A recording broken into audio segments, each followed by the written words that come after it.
The ESPNification of Food Network. Adding the DaNaNa DaNaNa into your dining discourse. The best things were born in 1993. What a time, the 90s. As if all our collective memories have the rustic pixelization of a big back television or camcorder. Saying Television Food Network, the government name of Food Network, makes me laugh. Because in my head, the personified network is talking back to its parent, CNN, like, you wouldn't understand, I need to change. And CNN is going, get your act together, Television Food Network. It is all about education. You know this, as a parent would. Then Television Food Network goes to their friends, HGTV and ABC, saying, my chosen name is Food Network, a very millennial struggle. Looking back at the transition periods of the Television Food Network, celebrity chef Sarah Moulton has been quoted saying that the old guard of the Food Network and its stars of that era were no more. The cinematography and motifs of that time warmed my heart like a preheating oven.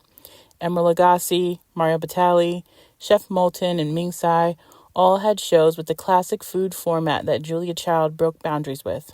And hey, even Anthony Bourdain's first show was a Television Food Network production. It seems that its inception in 93 to 2003, there were leadership and directional changes that brought us to the never-ending competition circuit. 2 shows were Television Food Network's debut in 1993 to 8 in 1995. In 1996, President and CEO Erica M. Gruen is hired and the Food Network's name change is official. Gruen brings Food Network back from the brink of bankruptcy, with sky-high ratings and viewership. You know she had to double it, being the subscriber base from 16 million to 34 million. And Gruen, on top of all that, was an advertising ace. The last part of her legacy, the ultimate home cook recipe database. She gifts foodnetwork.com to the world. Pre-Gruen, Television Food Network was passionate students of cookery and cuisine, and she made Food Network an entertaining place for everyone who eats. It is giving gusto from Ratatouille. A few years later, it is announced in the fall of her departure from Food Network. The year prior, Scripps, who had also owned HGTV, bought Food Network. Gruen is who we can thank for Emerald Live and the American debut of Two Fat Ladies. Under her leadership, the shift from red to black and education to entertainment began. In the timeline of Food Network, 1995 is also the year the bad apple seed boys are planted at Food Network, Batali and Flay. But for balance, in 1996, Rachel Ray comes to the network, and for posterity, we have Good Eats and Alton Brown in 1999. In 2002, we got our bigoted bareness of butter, Paula Deen, to appeal to home cooks, and yet the balance is still in order with the barefoot Contessa, Ina Garten, premiering her show the same year. A logo change is significant. Food Network's original logo is a fresh forest green. It shifts to an appetite-inducing red-orange. 2007 brings a shocking shift as Emerald Live is canceled. No more orders from Malto Mario were issued. I believe this is the beginning of his sexual misconduct allegations. And Bourdain takes his talent to the Travel Channel. The unreal reality era of programming had found its way into the Food Network. Many of the stars were unaligned. I'm of the belief that highly intelligent people consume reality TV and was not averse to these shifts as a young one obsessed with food in all forms. I remember watching these shows, Rachel Ray, an icon, Sandra Lee, Paula Deen, also big food personalities who come to mind and have had long-lasting, successful careers. As I was watching these programs, these people, I was studying how to be a food personality just like them. For a time, I would even say that I wanted to be the Black Julia Child. I grew alongside the reality lexicon and didn't mind it crossing over into a topic that I love so much. I am and will always be a fan of food. A show where food is the star, but the drama is a character that is in harmony with education is the original Japanese Iron Chef.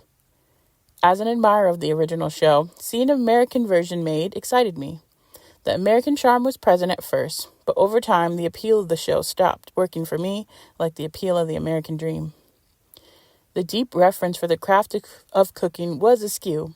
Maybe the balance was beginning to sway. If you know about the cutting board incident, then you know where this is going. Cue the Bobby Flay berating. I am not a fan of Bobby Flay, but I say this as a person who has been scorned by many well-meaning white boys and seen Flay's triggering. I do find the blue-collar baller, in the form of Guy Fieri, jarring, but oddly comforting. He reminds me of a brash but kind culinary class friend. Do both Flay and Fieri present as many problems for me as the two-party system in the United States political landscape? Yes. It seems like there are only two flavors of white man that represent the Food Network programming these days. There are so many talented female chefs and chefs from identities that come from the global majority. Hopefully one day they get access to the platforms that the F-boys, men, have.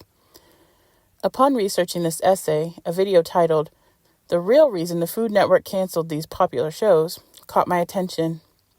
In the comments were fans expressing my sentiments. The ESPNification of Food Network seems to be a problem for many of us. The term in its original use was intended to denote changes in broadcast coverage of NCAA Division I sports with a focus on hyper-commercialization that has reshaped programming. With their study samples tracked, increased commercial time during these games to indicate that more and more money is being made on these student athletes, shifting the focus from education, which is what the NCAA's policies say is their main priority, to monetary returns.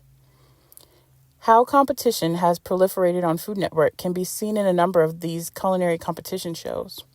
A panel of experts who sit behind a table and commentate on the cooking skills of the contestants. The physicality and demands placed on the culinary contestants rise like an overproofed enriched dough. Chefs are sprinting in parking lots, around grocery aisles, crashing carts. There is even a March Madness-style bracket cooking competition named Tournament of Champions. Winners of the show get a belt akin to a welterweight boxer. Fans can even fill out culinary chef bracket like it's March Mad.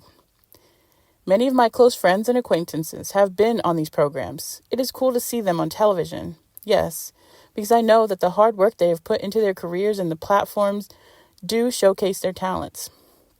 It seems that if you are seen enough by the American public, you are a celebrity and gain access to all the resources that come with fame, increasing the odds of success in an inequitable restaurant industry.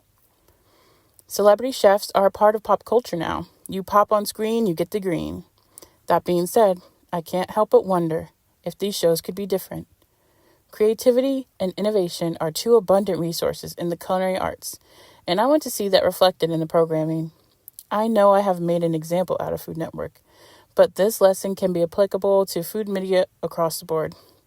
I'm tired of white men with accents yelling at people trying their best. I know all these shows make money, and that is the point.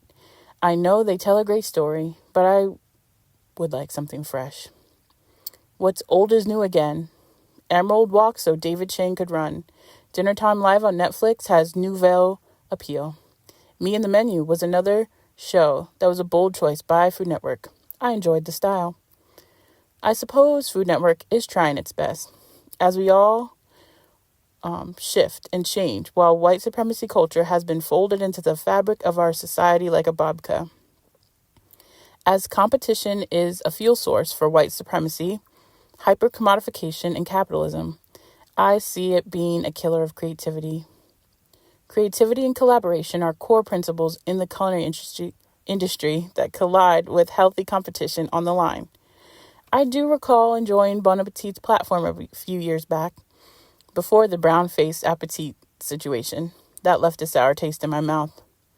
Maybe I should use my pivot foot and look on YouTube, TikTok, or other types of media as a whole. ESPN strikes again. You know, now that I think about it, maybe Food Network should lean all the way into the ESPNification. Have a cook center, recap all the competition, have cooking playback cameras and more graphics and longer commercials. DaNaNa DaNaNa. Until then, I'll be on the lookout for that new nouveau. Let me know if you have any recommendations other than the Great British Bake Off or Gastronauts on Dropout.